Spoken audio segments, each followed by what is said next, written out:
I was fortunate to come to know Christ during the freshman year of college. It's a season of life when most college students are wrestling with their future vocation. This is significant as I share my autobiography because it shaped the values I have regarding my vocation and work goals.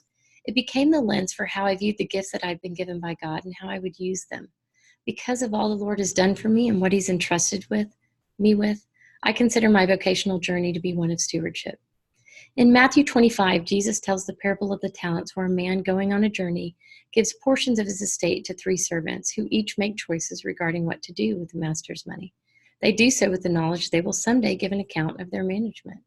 Matthew 25:14 reads, "It will be like a man going on a journey who called his servants and entrusted his wealth to them."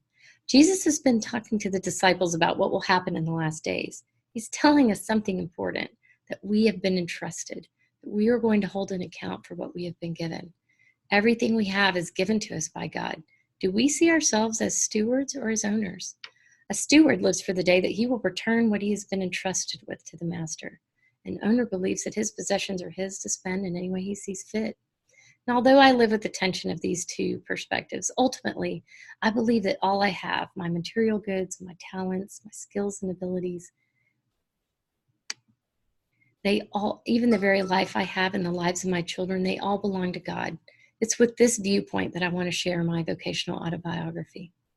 I'll begin by discussing the major influences that have brought me to this place of pursuing a career in professional counseling.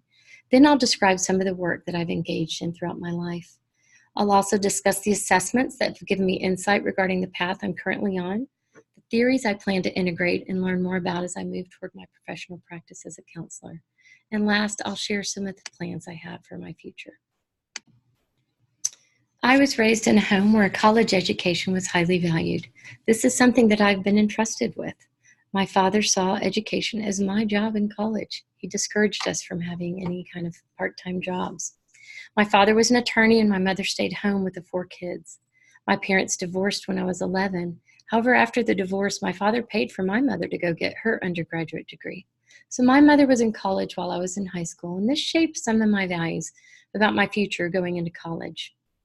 At that point, I did know I wanted to be in the helping profession, but I knew I wanted to have something that provided security and money so that I wouldn't be facing some of the challenges I saw my mother facing. So I thought pre-med, I'll go into medicine. That makes good money. It really wasn't even a good fit because those are definitely not my strengths, science and math. As I mentioned, I had become a Christian and I was a part of an organization called InterVarsity Christian Fellowship. Once every 3 years, they have a huge student missions conference called Urbana. And I went to this my sophomore year in college, and it absolutely turned my world upside down. I knew that at that conference, God had called me to be a missionary. I fell in love with people of every race, every culture. I just fell in love. Got to hear Billy Graham speak. It was just really a life-changing experience.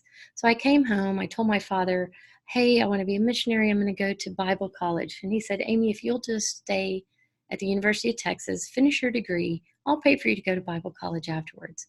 So I called some Bible colleges and they told me, if you want to be a missionary, you should study cultural anthropology. So I changed my major to cultural anthropology and religious studies. During these studies, I learned so much. I continued to fall in love with different cultures and people, learned about the importance of language and all kinds of things. I served a summer in Zimbabwe with a local church, and it taught me a lot about my giftings, and that although I love the people and the culture, it was also a very humbling experience that I learned a lot about my need for community and to be connected. I came back even more interested in the racial relationships between African Americans and whites in the United States, and I focused my studies on African American studies. After that, I fell in love in my senior year in college. My husband and I, there was another Urbana conference. So I thought, this will be great. He was a business major, and I thought, we're going to go to this conference, and God's going to call us overseas. It'll be great. So we get there to Urbana, second time for me.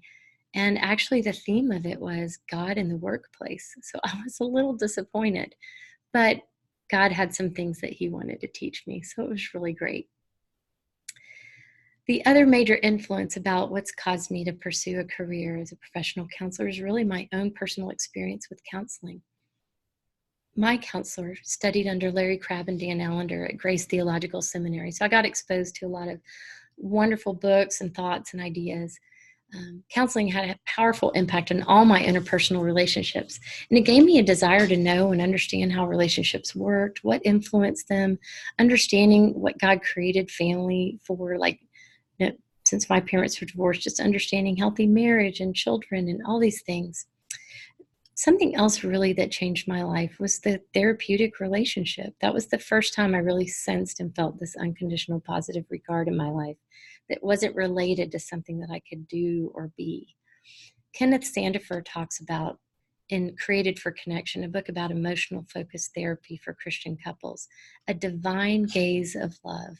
And that is really what I experienced in my counseling. This was absolutely life-changing. So since I married a businessman and we moved to Houston, Texas, I applied what I had learned into the field of social work. I had a job at a child abuse prevention agency, and shortly after, I became the director of an at-risk program for students through our church. The church we attended when we first got married was an African-American church, and we were the only white family there. And I learned an incredible amount about how cultural differences are in worship and even in the work environment from this experience. I was pregnant before our second anniversary, and I chose to stay home after the birth of our first child. Working with many of the families I served taught me a tremendous amount about how important the first stages of life are for children. By the age of 30, I had 4 beautiful children, as you can see in this picture. Motherhood has been actually the best, most rewarding job and what I'm absolutely most proud of in my life. Although I was no longer working for income, I continued to work in a volunteer capacity. So for the last 25 years, I've mentored and discipled and taught women about various issues. Some of the groups I've led have been for sexual abuse recovery and healing from abortion, just another way that I feel like I'm able to be a good steward of the things that God's healed and taught in me and to extend to other people. One of the current organizations I work with mentors young women between the ages of 11 and 18 who have been victims of sex trafficking. I've been fortunate to continue short-term mission work in various parts of the United States, and have even led some student groups to Haiti for a couple of years. When my youngest daughter started kindergarten, I began to substitute teach in the district where my children were in school. I've also been involved in numerous committees, developing curriculum, and facing the growth challenges that we have in my area. I live in Comal County, which is one of the fastest growing counties in the nation, and we add about 1,000 students a year to our public education. After substituting for over 8 years, I was asked to consider to run for the school board. I prayed long and hard and did not really have any interest in doing it. It took a year, but I really do feel like ultimately the Lord affirmed that it was something that I was to do. Miraculously, I actually ran unopposed. God taught me a great deal from this experience, and although I felt really inept at many of the tasks that I was required to do, a fellow board member sent me 1 Corinthians 12, and he reminded me that there is one body but many parts. It was so encouraging. During the 6 years of my service, I became known as the heart of the board. Again, reflections of stewardship of what God's entrusted me with. At the end of my first term, my father was in his final stages of Parkinson's disease, so I wasn't sure that I would run for a second term. During this time, I was reading an Advent devotional from Ann Voskamp, and I'll never forget, on December 18th, I opened it up and I read these words. You've got to use the life you've been given to give life to others.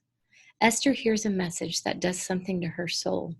You've got to use your position inside the gate for those outside the gate, or you're in the position of losing everything. That hit hard to me, again, about stewardship and how God puts us in certain places and positions and what I'm being entrusted with. Some of the miscellaneous jobs I've had are part-time work and mostly have been customer service industry. Everything from working at Burger King when I was 14 to the local grocery store while my kids were in high school. Finally, when my youngest graduated, I wanted a full-time job, and I sought out working for a really good company, and I got a job at a really nice JW Marriott in our town. I worked there for about 6 months, and it was a really good reminder that the work I needed to do should be meaningful. And as John Eldridge speaks of in Waking the Dead, I did not arrive at this job by listening to my heart.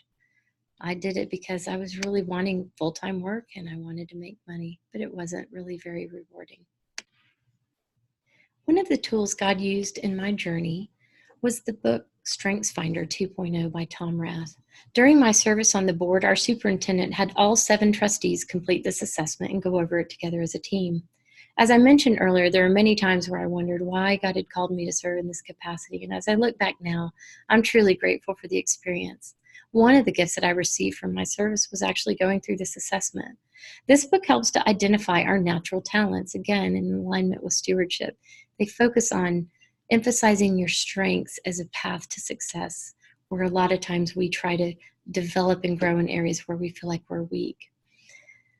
So this book has appealed to me a great deal about honoring God with what talents he's given me, and again, appealing to the stewardship piece of this, and to develop on that and trust that God's created me with that. The 5 strengths identified in me were so encouraging. They were learner, input, empathy, connectedness, and intellection. There are 36 different ones, and it identifies 5. Some of the examples of the descriptions from my strengths were: look for jobs where you acquire new information each day. Honor your desire to learn. Consider roles in where you will listen and counsel. Help people see connection and purpose in everyday occurrences. Other assessments have been encouraging as well. Taking the Myers-Briggs at the beginning of the program, I discovered that I am an ENFJ. One description stated that ENFJs are likely to be attracted to a job in counseling, teaching, healthcare, or religion. The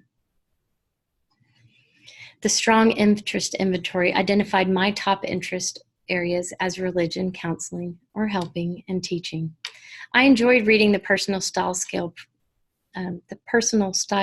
preference. It helped me to think about the work environment I would do best in and my own leadership style. The Cooter assessment again confirmed that I am highly social. As I've begun my practicum, I'm implementing cognitive behavioral therapy with clients, as well as person-centered theory. I'm learning to balance being fully present with the people sitting across from me, growing comfortable with silence when it seems fitting, while at the same time helping my clients develop strategies to cope with the maladaptive thinking and behaviors that they've come in to address in therapy. I'm learning more about attachment theory and emotional focus therapy, for which I hope to pursue training within the next year. I'm hopeful about this approach, and I see strategies that I could implement with the couples I'm currently working with. Regarding career counseling, I plan to integrate a holistic approach. I'm drawn to the trait and factor and person environment fit model, and I can see the benefits of using the assessments listed to assist clients identifying their gifts, talents, and values, depending on where they are in their vocational journey. I love the line in the poem that Dr. Klein shared with us from Samuel Gladding. Counseling is a complex riddle where the mind's lines are joined with scrambling and precision to make sense out of nonsense, a tedious process, like piecing fragments of a puzzle together until a picture is formed. I know personally how finding meaningful work is a process and an important consideration in the lives of my clients. As mentioned earlier, when I worked at the Marriott, I knew that I needed to pursue a career with more meaning and purpose for me and my gifts. Additionally, the schedule I had was not conducive to spending time with my family, as the Cooter inventory reflected as my highest work value. One evening as I was praying, I had the picture of a puzzle piece come to mind. I had 2 friends who had begun private counseling practices in the area where I lived, and both of them had moved away within a 2-year period of time. As I was praying, I felt like God showed me a picture of how I could do something that would marry my interests and my values in a vocation. It was something I had thought many times about doing, and it felt like it had come full circle around from my college years. It was kind of like tying everything together. I plan to open a private practice in my area, and I'm currently networking with other mental health professionals and churches as a student. I'm currently involved in a local advocacy group. It's called Hill Country Hope for Mental Health. Our mission statement is that we're a collaboration of mental health professionals, community leaders, and churches working to increase education, awareness of mental health issues, share resources, reduce stigma, remove barriers, aid in early detection, and develop support groups for all affected by mental health issues in our local community. Currently, I'm helping to lead a NAMI family-to-family group at my church for family members who have loved ones with mental illness. I meet regularly with the staff of Kamal ISD, our school district, and I advocate for mental health concerns in our public education, even though I'm no longer on the board. One of the pastors of my church is also completing his master's in counseling, and we are praying together about how God may want to open doors for counseling services through our local body at Riverside Community Church. As a learner, I'm actually excited about the ongoing education that's a part of the counseling field. I recently attended the motivational interviewing training at CCU, and I've begun to look for training in emotionally focused therapy and Prepare and Enrich and The Daring Way with Brene Brown in Houston, Texas. Additional opportunities for me in my community is there's a brand new chapter of Young Lives, which is a segment of Young Life Ministry, but it's for young mothers. And that's opened up in my area, and I've had people approach me to see if I could help mentor and look into counseling services for these young women. There's a brand new pregnancy center that's been open for about 3 years now that also provides counseling for families that need services. The ministry Ransom Life that I mentioned earlier that works with young women that have been trafficked have multiple counselors that work with the girls and their families. And that's something I'm open to working with and providing opportunities for training or counseling, depending on what God opens up. My hope really is to work 3 or 4 days a week seeing clients in a private practice setting and to use the rest of my time in advocacy, teaching, and public speaking opportunities. Because I've been so involved in my community, there's just a lot of opportunities that I could speak to, do teacher developments, or even speak to students to help raise awareness in my community. And I especially really want to focus on populations that are underserved. I'm even hopeful that God may open the doors someday that I could serve missionaries that really need services in mental health. And I know there's some growing development things happening in online counseling. So maybe that would be something that could be in my future. In closing, I want to share this quote from Frederick Buechner. I feel like this picture is here of me when I was in Africa as a young woman, and the things that God had stirred in my heart about stewardship, the gifts, the things that he had put on my heart. And what Frederick Buechner says is just beautiful. It's the place that God calls you to, is the place where your deep gladness and the world's deep hunger meet.